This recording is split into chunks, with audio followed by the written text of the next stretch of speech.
He's in the reflection, and he's getting closer. I live alone. That's never bothered me before. In fact, I used to like it. The quiet, the control over my own space, the way I could leave a coffee mug in the sink and know it would still be there the next morning. The building itself isn't fancy. 4 floors, no elevator, creaky stairs that sag in the middle.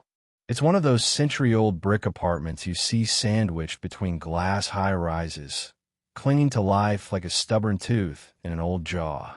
The landlord brags about historic charm to new tenants, but what it really means is drafty windows, paper-thin walls, and a heating system that sounds like it's coughing itself to death. I've learned to tune it all out. You live somewhere long enough, you stop noticing the noises. But that night, that Tuesday, the noise noticed me. It was 12:17 a.m.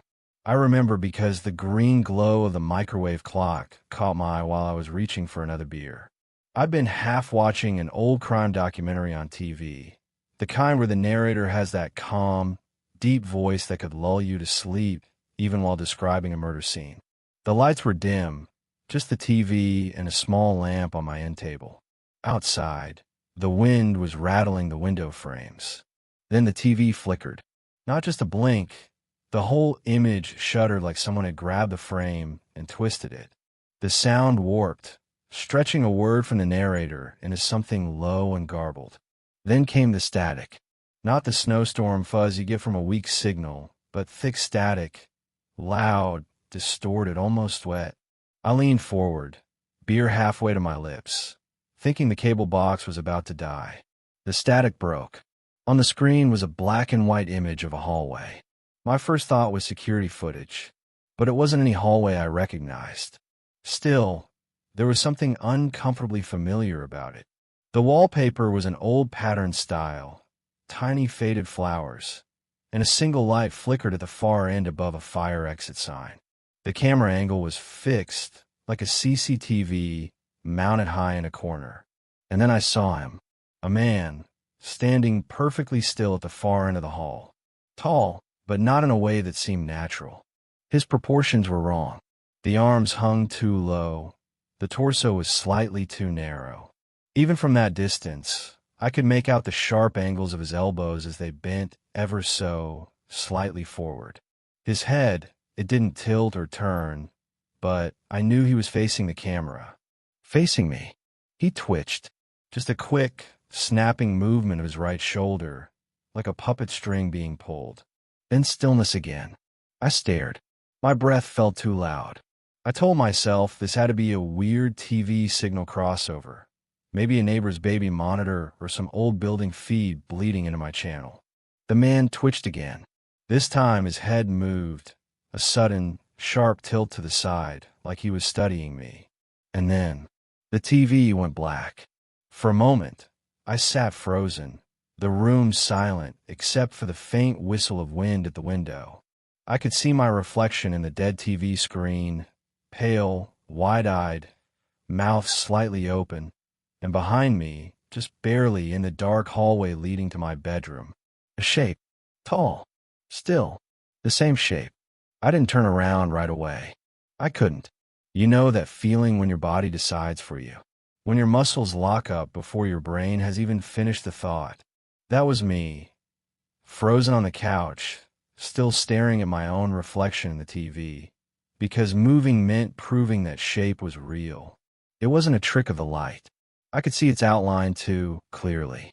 The narrow shoulders, the elongated arms, the head cocked slightly to one side, exactly the way the man in the hallway had tilted his head on screen. My apartment has no hallway camera, no security feed, and the thing about my living room TV is it directly faces the short hallway to my bedroom, meaning the shape I was seeing wasn't on the screen. It was behind me. The air felt wrong, heavy. My own breathing sounded like it was happening underwater. I thought I could hear a faint hiss. Not quite static, but something close like electricity running through damp wires. I forced myself to stand, slow, careful, keeping my eyes locked on the black glass of the TV so I could still see the reflection. The shape didn't move. I told myself it couldn't be real, that it was just my shadow or a coat rack or the open closet door. My mind started throwing every possible explanation at me, desperate for one to stick. I turned. The hallway was empty. Empty, but darker than it should have been. My bedroom door was open, but it was pitch black inside, as if the light from the living room couldn't quite spill into it. Hello. The word felt stupid the second it left my mouth. Who was I expecting to answer? But it was almost like my voice was swallowed up before it reached the end of the hall. I stepped forward. The floor creaked under my bare feet, each sound sharp in the silence. I could feel the draft now, cool air leaking out of the bedroom like the window was open. When I reached the doorway, I stopped. My room looked normal at first glance: bed, dresser, desk, the unmade blankets I'd left that morning.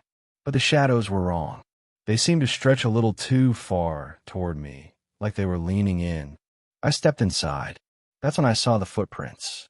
They were faint, but visible in the thin layer of dust on the wooden floor. Long, narrow prints, bare, and spaced too close together, like whoever made them had been shuffling instead of walking. They led from the middle of the room to the far corner, right beside my dresser.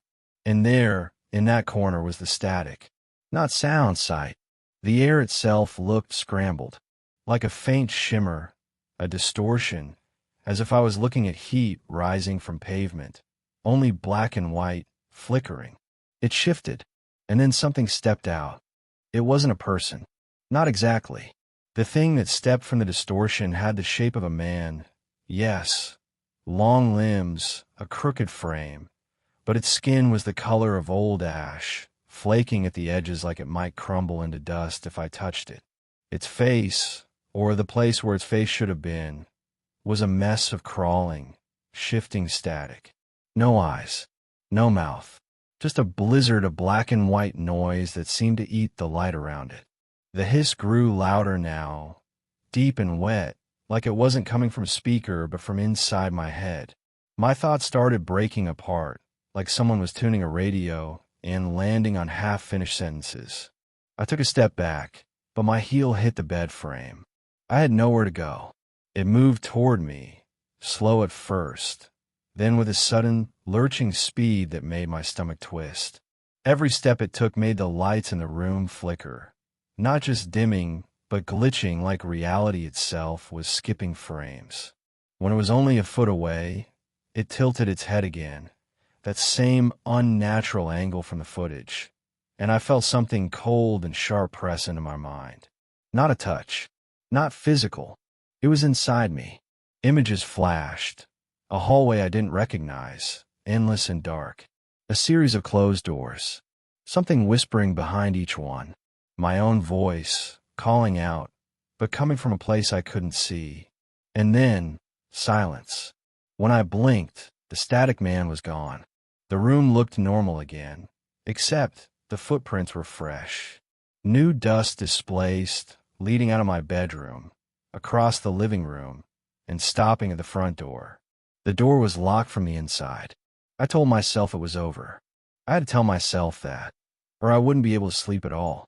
I sat back on the couch, grabbed my phone, and pulled up the streaming app, ready to drown myself in noise, anything to push the image of that face out of my mind.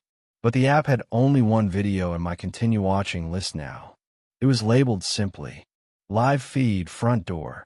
The thumbnail was a still image of me, sitting on the couch, looking at my phone, and in the background, over my shoulder, the static man was leaning in,